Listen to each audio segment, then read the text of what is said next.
জাতীয় ইস্যু কিন্তু এরা তো মারামারির কারণে বন্ধ হয়ে গেছে যে মরে যাবে কতগুলো নাই আমিও মনে হয় না জীবনে ওটা কি চোখে চোখ নষ্ট হয়ে যাবে নষ্ট হয়ে যাবে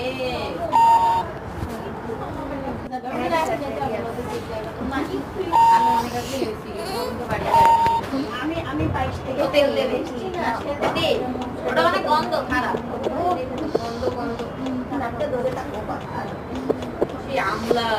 অনেক ইয়া গন্ধ